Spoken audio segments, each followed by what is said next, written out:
Hello guys, and we are on the 10th game of the Bishop Pair Advantage series, and this is the final game. And in this game, like the previous game, here we can see how the black's pawn structure causes problems for the white's bishop pair. So let's go through the game. It's e4, then e5, knight f3, knight c6, and knight c3 and knight f6. I think this is the four knights game, and after bishop b5, then bishop b4, and then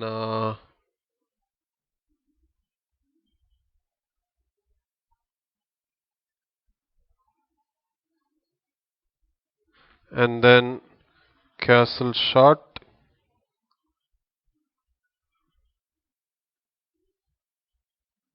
and sorry, white castle shot and black's castle shot, and then d3 and then d6. Now bishop to g5, bishop takes c3.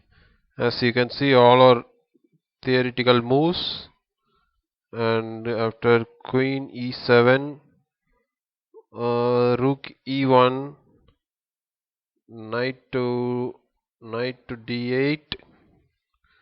Rubinstein was recognized as a great expert of the four knights opening, especially the Medgar variation played in this game. His last moves are about eliminating the unpleasant pin. Now d4, now bishop to g4, and developing the bishop before the knight jumps to e6, and after h3 and bishop h5. Here even bishop takes f3 and queen takes f3, knight e6 is also playable. g4,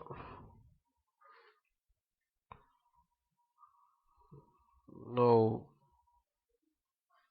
bishop g6,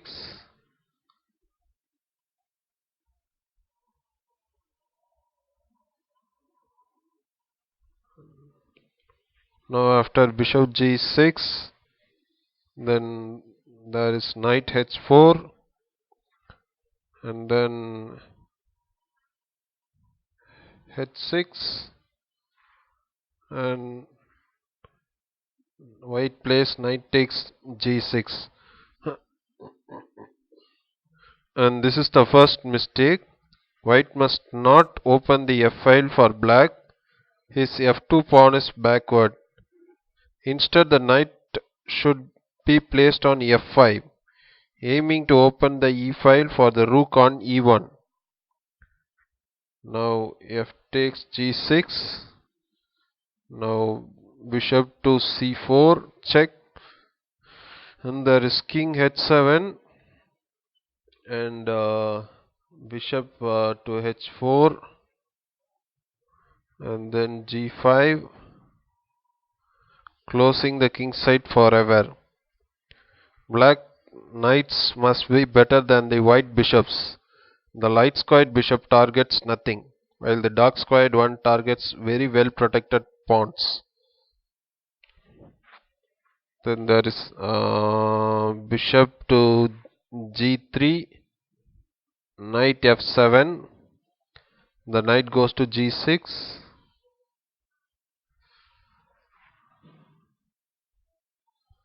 queen to f3, rook e8,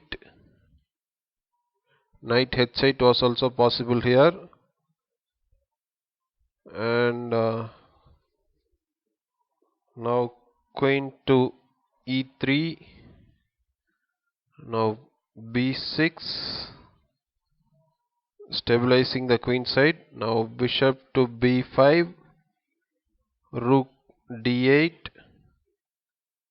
now a4, knight to h8, then a5. It is natural that white wants to somehow open the position for his bishops and accelerate upcoming events. Slow play would suit black. The problem is that white cannot successfully open the position in the center. Opening the A file is only a superficial achievement. Black's knights will still dominate. In fact, black will use the A file to his advantage. Now knight g6, f3, and knight to f4. Of course, black should insist on keeping a piece on f4, but it is not obvious how else to proceed. Rubinstein decided to offer this knight up for an exchange. After the exchange on f4, the f3 pawn would no longer be weak, but white loses his main defender, the g3 bishop.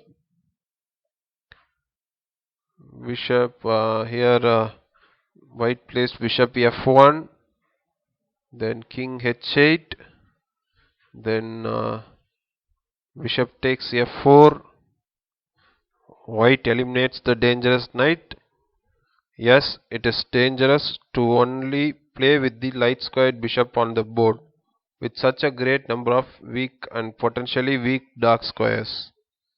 But it is very difficult to suggest another plan.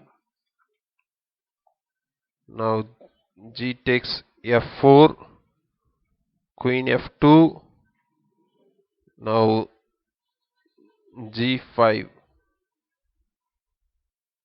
I'm sorry, queen f2.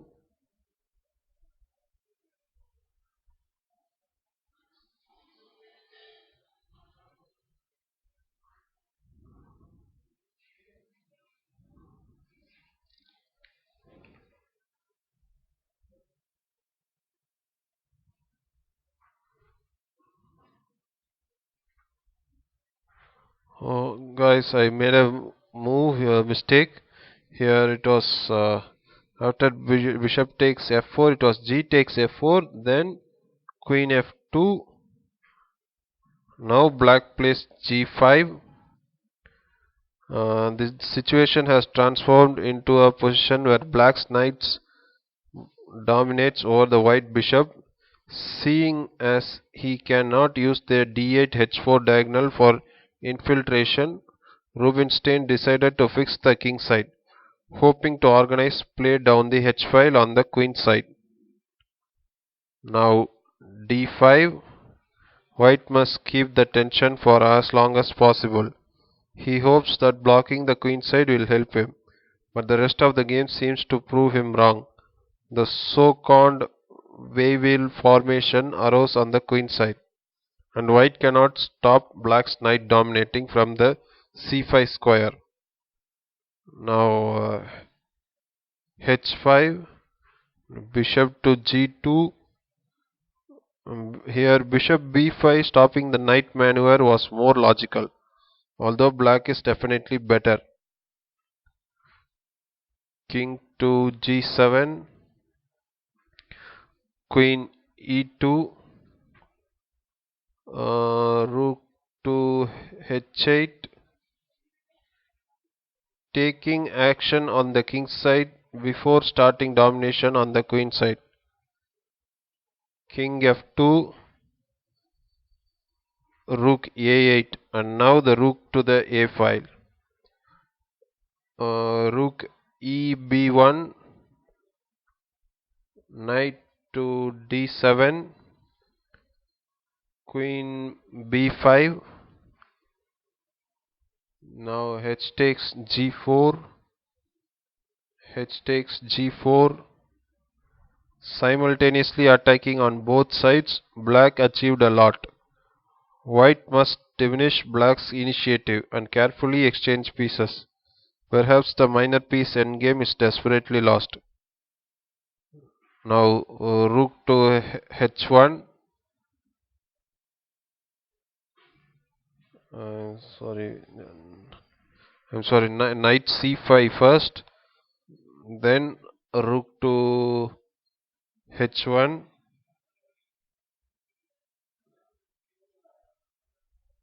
and rook to h4. Here rook takes h1, rook takes h1, queen d7 was another completely different plan. After rook takes h4, g takes h4, and bishop to h3, and then b takes a5. Rubinstein wants to create a passed a pawn. He will practically be a pawn up due to the doubled c pawns. It is useful to remark that white should not capture on b6. This would give black a passed a pawn and pressure down the c file. Now queen takes a5, queen to d8, and rook b1, rook b8, and then rook to b4.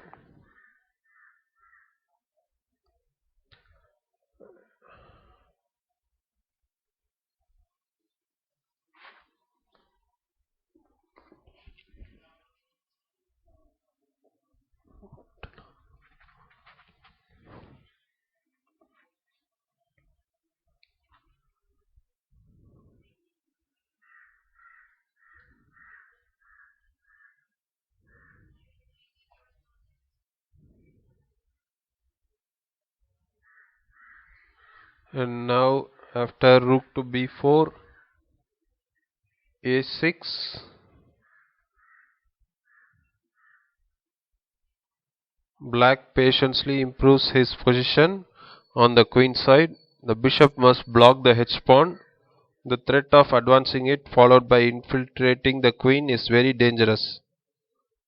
Now king e2, rook b6, and queen a1, and king g6, and king d2,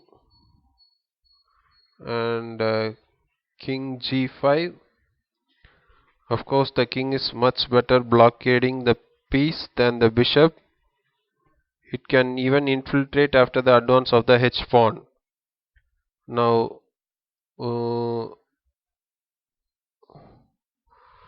rook to b1, queen b8,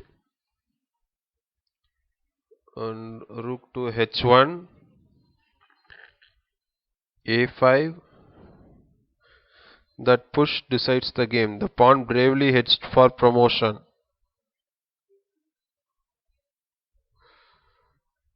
Here bishop to g2.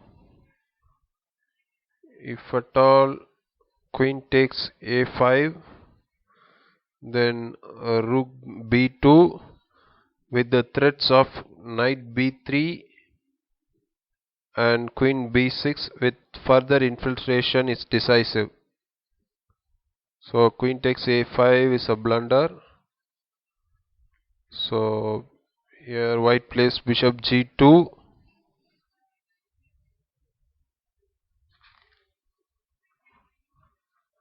and now a4. Now queen to e1. Now queen h8. Now queen c1. Rook a6. Bishop f1. Rook to a8. The queen and rook are in corners. Long live the active king. Just for a brief moment, the black major pieces are passive. Now bishop c4, a3, and bishop a2,